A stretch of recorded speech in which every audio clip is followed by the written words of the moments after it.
Bonjour mesdames et messieurs, bienvenue dans le cadre de l'émission Profession et aujourd'hui nous avons Madame Catherine Perrault, ostéopathe. Bonjour Stéphanie. Bonjour Catherine, ça va bien? Ça va bien toi? Ça va très bien, merci. Belle journée ensoleillée, l'été est arrivé. Oui, commence à faire du bien. Oui.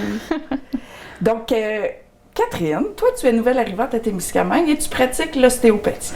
Oui, j'ai commencé l'ostéopathie, en fait je pratique depuis 2015. Dans le fond, moi, je viens de la région des Laurentides. OK. Fait qu'initialement, j'étais thérapeute en physiothérapie. J'ai travaillé depuis 2008 jusqu'en 2016 en physiothérapie.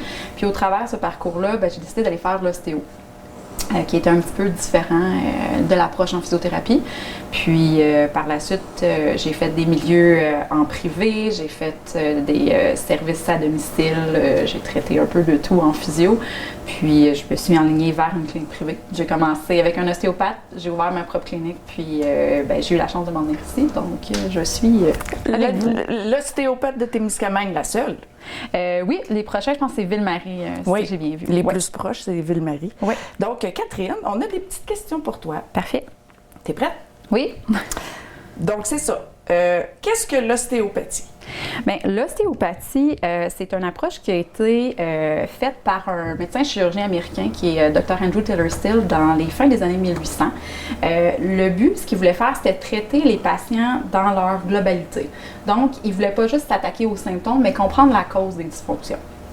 Fait que l'ostéopathie, c'est une approche qui va être manuelle, puis ce qu'on veut, c'est de traiter les différents mécanismes, les différentes structures du corps pour permettre à chacun de pouvoir s'auto-réguler. Ça, ce que ça veut dire, c'est que ton corps est capable de se guérir. Quand tu te blesses, quand tu as une blessure, il va y avoir un processus qui va se faire pour la guérison. En ostéopathie, on veut aider ton corps. On veut qu'il soit capable de faire bien ses fonctions en regardant plusieurs choses. Fait que c'est basé sur l'apprentissage des différentes approches des structures osseuses, de l'anatomie, physiologie, comment ton corps fonctionne. Parfait. Toi, en tant qu'ostéopathe, quel est ton rôle? Bien, en fait, moi, je suis comme un petit peu un inspecteur gadget du corps humain. Fait que quand les gens viennent nous voir, donc, on veut comprendre pourquoi la personne se présente devant moi aujourd'hui avec une douleur, un inconfort. Donc, qu'est-ce qui fait en sorte que le corps répond comme ça? C'est un petit peu notre rôle en ostéopathie. Inspecteur gadget, des bobos. Oui, puis après ça, qu'on a comme compris un petit peu, qu'on regarde, ben là, il y a des gens qui vont dire qu'on est comme plus des mécaniciens ou des ingénieurs. Ben notre but, c'est vraiment d'aider le corps à ce qu'il soit capable de faire ses fonctions, ses rôles adéquats. Sans médication? Non, la médication, ça fait partie du domaine médical. Oui. Comment se déroule une séance en ostéopathie, comme ton premier rendez-vous, le suivi? Bien, en fait, quand vous arrivez avec l'ostéopathe, on va ouvrir un dossier avec un questionnaire qui va être super aiguisé. Nous, on appelle ça une anamnèse. Fait que ce que c'est on va vous poser des questions sur qu'est-ce qui vous apporte aujourd'hui à nous voir. On va vous poser des questions qui vous semblent un petit peu loin de votre motif de consultation, sur comment va la respiration, le cœur, c'est quoi vos antécédents de chirurgie, vos antécédents de blessures, qu'est-ce que vous faites dans la vie. On veut savoir donc qui tu es, quels sont ta vie passée, présent au niveau accidentel pour permettre à l'ostéopathe, dans son évaluation physique par la suite, d'aller voir qu'est-ce qui pourrait causer les dysfonctions qui sont en lien avec le problème-là. Ce qui est important à savoir, c'est que l'ostéopathe, c'est pas un médecin, comme tu disais tantôt. Fait qu'il n'y a pas de prescription de médicaments, puis il n'y a pas non plus de diagnostic. Fait que la personne qui vient nous voir et qui me dit « Catherine, qu'est-ce que j'ai? » Je peux pas te dire qu'est-ce que tu as, parce que ça, c'est pas mon rôle à moi. Mon rôle, c'est vraiment de vérifier qu'est-ce que le corps fonctionne moins bien, qu'il y a plus de tension, que des compressions, des compensations, qui fait en sorte que tu présentes un symptôme actuel. On peut travailler conjointement avec les médecins dans ma région à moi. Je faisais beaucoup affaire avec eux. Donc, le diagnostic du médecin va venir nous dire est-ce qu'il y a des choses qu'on ne peut pas faire? Est-ce qu'il y a des restrictions qu'on doit regarder? Et à ce moment-là, ce questionnaire-là va aussi nous dire oh, attention, on a un petit drapeau rouge qui allume. Cette personne-là, c'est pas pour moi. Fait qu'on peut vous référer vers soit un autre professionnel de la santé ou dire je pense que ce serait mieux d'aller voir ton médecin avant de me voir parce que je suis pas outillée pour t'aider à ce moment-là. OK. Fait que c'est un peu ce qu'on fait. Par la suite, tu vas avoir l'évaluation physique. Fait que c'est juste la thérapie manuelle. Fait qu'avec les mains, on va aller regarder le positionnement, les lignes de gravité, comment les différentes structures et systèmes fonctionnent. Est-ce que ça bouge bien? pour pouvoir après ça aller faire des manipulations pour aider les gens. Les suivis par la suite, ça va varier. Des ostéopathes, ça peut être entre 45 et 60 minutes. Ce qui est important à savoir, c'est qu'il faut toujours vérifier avec votre ostéopathe. On ne fonctionne pas nécessairement tous de la même façon selon si on voit des bébés ou on voit des adultes. Ça peut être plus long, plus court, mais en moyenne, c'est à peu près ça. Là. OK. Donc, qu'est-ce que la personne doit planifier pour sa séance en ostéopathie? Donc, étant donné qu'on va regarder comment que les gens bougent, ce qui est important à savoir, c'est qu'il y a des ostéos qui peuvent vous demander d'être en sous-vêtements. D'autres qui vont vous demander d'avoir des vêtements un peu plus ajustés comme des camisoles sport, des shorts sport, parce qu'on veut voir votre posture, comment vous vous positionnez. S'il y a des gens qui ont des attelles, des orthèses, c'est important de les emmener avec vous parce que si c'est ce que vous faites dans votre quotidien avec, mais si on les enlève, vous ne bougerez pas de la même façon. C'est ça. S'il y a des gens qui prennent de la médication, des fois c'est dur de se rappeler un peu de toute notre liste de médicaments. Fait qu'apportez ce que vous prenez avec vous pour qu'on puisse l'inscrire au dossier. S'il y a des gens qui ont eu des rapports médicaux, d'informations, on peut l'annexer aussi dedans. Sinon, ben c'est seulement vous que vous avez à apporter. Parfait. Est-ce que ça fait mal d'aller voir une ostéopathe? Qu'est-ce que la personne peut ressentir après un traitement? L'ostéopathie, c'est une approche manuelle non invasive. Qu'est-ce que ça veut dire? C'est qu'on n'est pas là à pousser le corps. On est là à l'accompagner pour l'aider dans ses tensions. Fait que c'est une approche qui est très douce. Donc, il y a plusieurs façons de réagir à un traitement en ostéopathie. La première, il y a des gens que tout de suite, ils vont avoir un soulagement de leurs symptômes. Il y a d'autres personnes qui vont avoir une petite augmentation de douleur si c'était déjà vraiment inconfortable. Et il y en a d'autres que ça peut durer pas de changement pour quelques temps. Ce qui est important à savoir, c'est que l'ostéopathe veut une progression. Fait qu'il faut discuter avec lui. Quand on parle de progression, souvent, on aimerait ça qu'on soit des fées et des baguettes magiques de dire « Vous venez me voir, claquement de doigts, plus de douleur ». Ce qui est important à savoir, c'est ça fait combien de temps que vous avez mal, ça fait combien de temps que c'est présent, fait que ça peut être plus long. Une progression, on parle soit que la douleur elle a diminué, soit que vous bougez plus que vous bougiez avant. Le sommeil, est-ce qu'il est meilleur? Est-ce que quand vous faites vos activités au quotidien, puis vous me dites, mettons, après 20 minutes, je n'étais pas capable, puis là, ça me prend 1 heure. Est-ce que votre énergie est augmentée? Fait que c'est toutes des choses à vérifier pour savoir, est-ce que l'état général va mieux? Donc, c'est pas juste est-ce que ma douleur va mieux, mais comment je me sens après la séance. Normalement, si les gens dépassent à peu près un 48-72 heures de douleur, on dit contactez votre ostéopathe, discutez avec lui si vous êtes inquiet, puis tout ça. Ça ne devrait pas avoir des gros pics de douleur. Donc, il peut avoir une augmentation, ça peut diminuer, ça l'arrive, mais c'est plutôt en discutant avec lui puis en regardant comment ça va. Parfait. À qui s'adresse l'ostéopathie? Bien, l'ostéopathie, ça s'adresse à tout le monde. Donc, on peut regarder avec différents stades de notre vie, qu'est-ce qu'on peut faire, mais on peut partir du bébé dans le ventre de la maman jusqu'à la mort. OK. Donc, le nouveau-né, l'enfant, oui. Une personne âgée, une personne qui pratique beaucoup de sport, oui. Des performances physiques. Ça va vraiment rejoindre tout le monde, même, c'est ça que tu disais, une femme en grossesse, même une femme postpartum. Oui. En postpartum peut aller te voir. Oui, donc dans le fond, ce qu'on va regarder chez les nouveau-nés, bien, il y a eu le traumatisme de la naissance, l'accouchement à l'intérieur du ventre. Fait qu'on va aider, accompagner le bébé, donc de voir est-ce qu'il bouge bien, est-ce qu'il est capable de mobiliser sa tête, est-ce qu'il y a des têtes plates, est-ce qu'il y a des problématiques à avaler, à respirer. C'est ce qu'on va aller regarder chez les nouveau-nés. Le fameux ramper, 4 pattes, marcher, qui est des étapes du développement super important qu'on ne pense pas toujours. Donc, parce que quand on rampe à 4 pattes, on forme notre ceinture scapulaire, les omoplates, pour éventuellement, les jeunes, ils vont écrire. Fait que c'est toutes des étapes qui sont importantes à voir, puis de dire, mon enfant, finalement, il se traîne un petit peu. Donc, on peut accompagner les enfants à faire leur développement comme il se doit. L'ostéopathie, en fait, ce qu'on va aller regarder, c'est vraiment permettre au corps d'avoir un rythme mieux adapté pour lui. Est-ce qu'il fait bien ces étapes dans la croissance? Si le corps n'a pas de tension, pas de compensation, bien, on va les aider à se concentrer à l'école, on va les aider à se calmer, à améliorer le sommeil. On va les aider à mieux se sentir bien dans notre corps. Parce que quand on ne se sent pas bien, surtout plus jeune, on ne l'exprime pas. Fait qu'on peut être plus agité, plus bouger bouger. Fait que c'est des enfants qu'on va permettre de venir recentrer un petit peu à ce moment-là. Les adolescents, est-ce qu'on peut les aider aussi? On les accompagne. Il y a toute la boucle hormonale à l'adolescence qui arrive. Donc, on accompagne le corps à travers cette boucle-là pour permettre qu'il s'adapte mieux. Comme on parlait tantôt ensemble, on va regarder différents systèmes, différents mécanismes. Fait que les systèmes nerveux, les systèmes hormonaux, la circulation. Fait qu'on est là pour ça. OK. Et la personne âgée, on sait que les structures, plus on vieillit, plus les structures aussi ont de l'âge, mais ont de l'usure. Fait qu'on peut les aider à s'accompagner dans la mobilité. Est-ce que ça bouge bien? Comment ça fonctionne pour être le plus adéquat possible dans notre quotidien?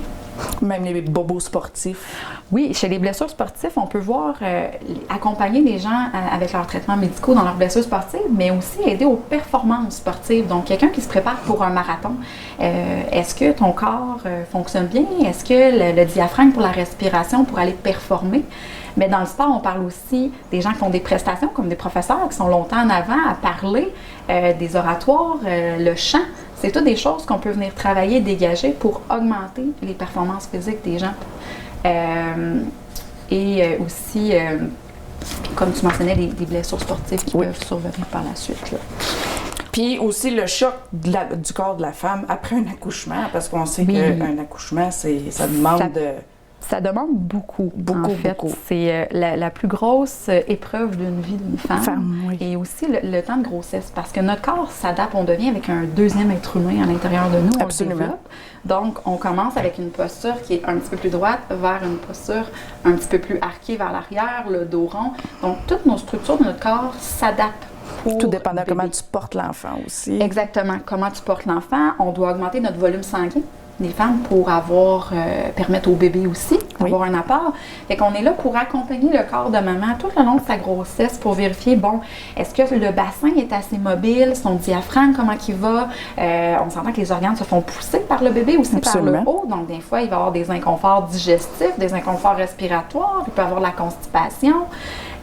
On est là aussi pour vérifier avec maman l'accouchement, comment ça s'en vient? Est-ce qu'on peut aider le bassin? Est-ce qu'il est le plus mobile possible? Donner des petites pistes, des petits trucs pour l'aider. Fait qu'on accompagne vraiment. On n'est pas des sages-femmes, on n'est pas des médecins. On est vraiment là pour le corps soit le plus mobile possible, rassurer aussi maman dans ses mouvements, donner des petits conseils, des petits trucs pour l'aider pour le grand jour. Pour le grand jour, oui. Et l'après-grand jour. Et l'après-grand jour qui a eu un énorme jet d'hormones, un énorme jet d'adrénaline pour le bébé et la maman. On néglige souvent la période postpartum, qui maintenant, ils appellent ça le 4e trimestre, qui est le après tout ça. Donc, le retour à la normale, comment ça se fait? Donc, des mamans qui vont être plus en pleurs, difficultés à dormir, des douleurs, des inconforts qui apparaissent, des difficultés d'allaitement. Donc, est-ce que c'est mon bébé qui n'est pas capable de prendre mon sein ou est-ce que c'est moi? C'est moi qui est bloqué ou la posture, les mastites. Puis, donc, on est là pour aider le corps à ce moment-là. Et là, tu viens de nommer quelque chose que je trouve super important, les fameux diagnostics. Les gens qui nous appellent, est-ce que tu peux faire les mastites, les bursites, les tendinites? On n'est pas des médecins, fait qu'on ne traite pas le diagnostic médical. Donc, le diagnostic, c'est vraiment en médecine. L'ostéopathe, en fait, s'il y a un diagnostic, par exemple, d'hernie discale, des choses comme ça, ce que ça nous dit, c'est parfait. Donc, on sait qu'il y a certaines mobilisations en torsion, des choses comme ça qu'on ne fait pas avec la personne parce que c'est pas indiqué.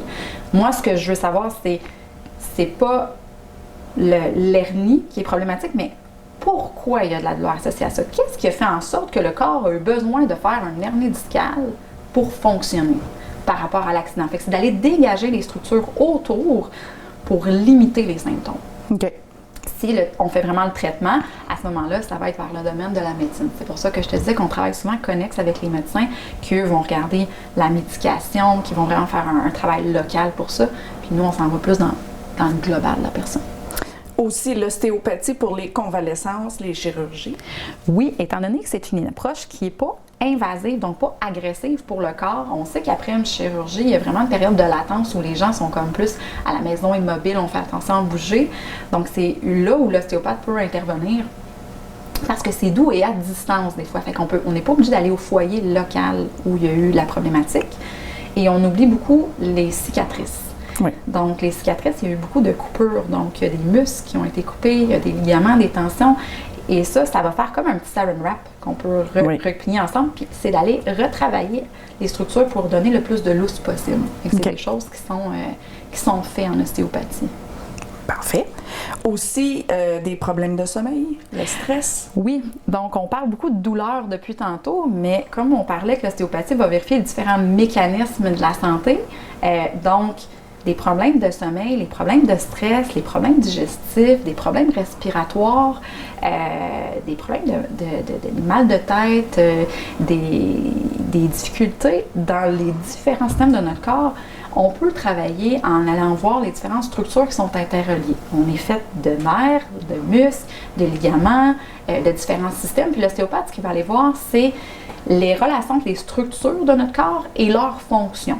Donc, qu'est-ce qui pourrait faire en sorte que la personne a la difficulté à dormir? Est-ce que c'est des tensions musculaires qui vont venir bloquer certaines régions? Donc, le corps a de la misère à effectuer ses rôles. Fait qu'on peut vraiment aller aider les personnes dans différentes sphères de leur vie pour les accompagner à bien aller.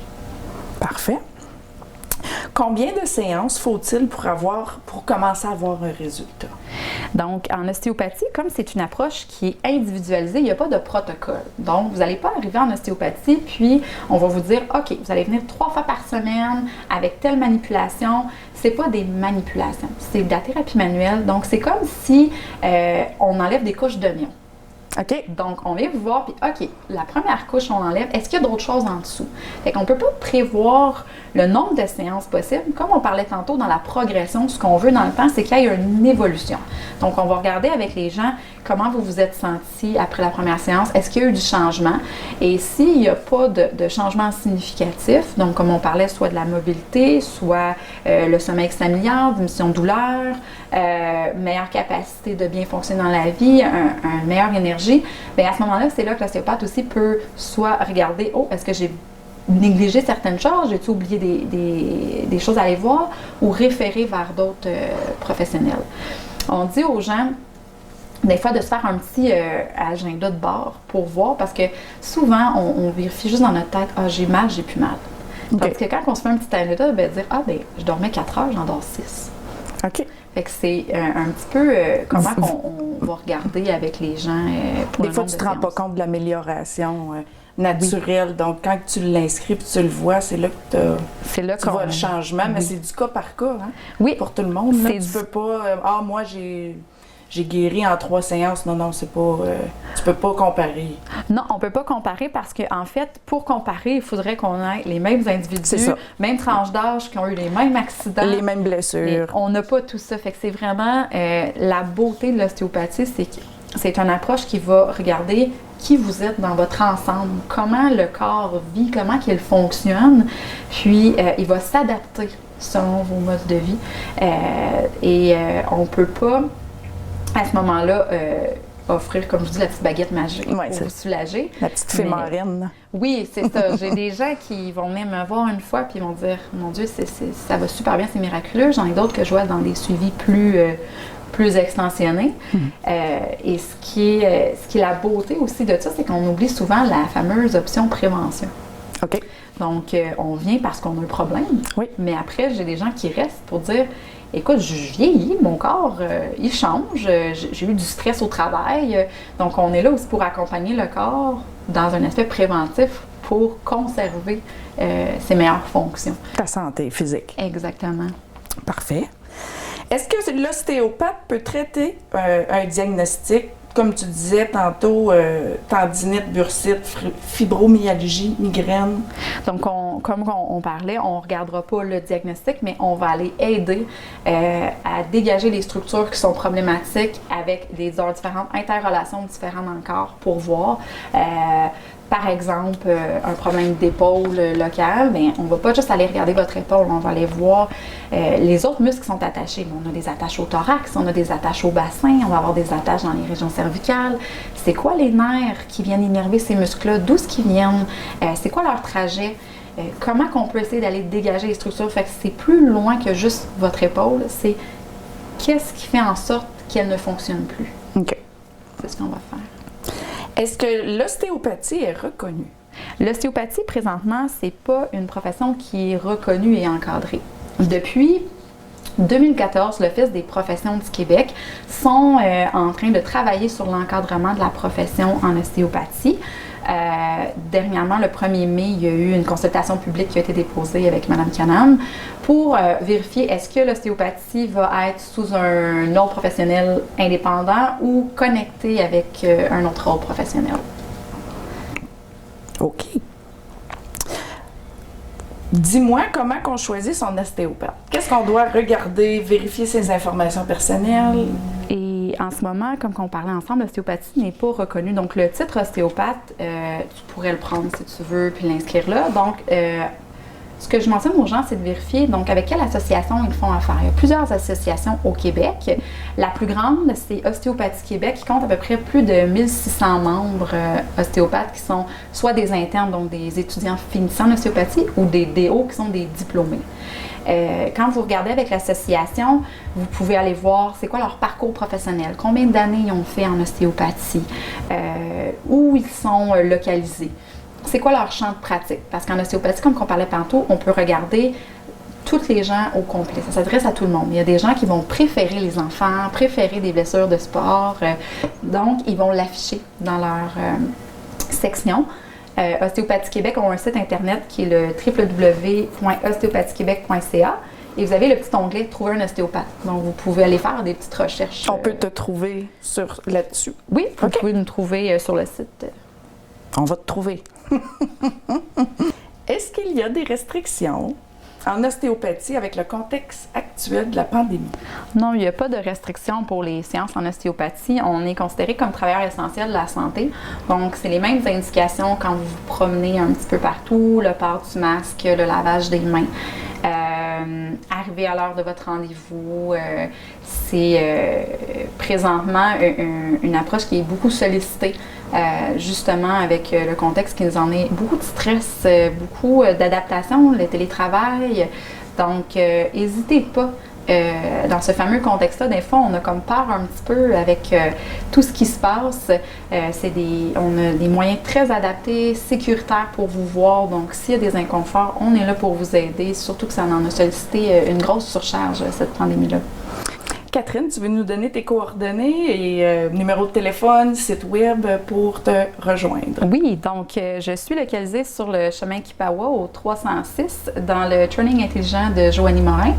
Le numéro, c'est le 873-205-0220. Vous pouvez suivre la page Facebook qui est Catherine Perrault, ostéopathe. Et j'ai un site internet qui est le www.catherineperraultostéopathie.com. Vous pouvez aussi aller voir, comme je vous mentionnais tantôt, Ostéopathie Québec, qui est le www.ostéopathiquebec.ca pour les rendez-vous. Malheureusement, présentement, le local a des escaliers. Je suis en train de remédier à la situation pour les gens qui ne sont pas capables de se déplacer, comme on va tomber dans la zone verte. Oui. Donc, ça devrait être plus facile. Gênez-vous pas. Même s'il y a des escaliers, de nous appeler. Je vais quand même essayer de trouver un arrangement pour vous aider. Parfait, Catherine. Merci beaucoup d'avoir pris le temps de venir nous parler, nous expliquer un peu ta profession. Bien, merci à toi. Merci.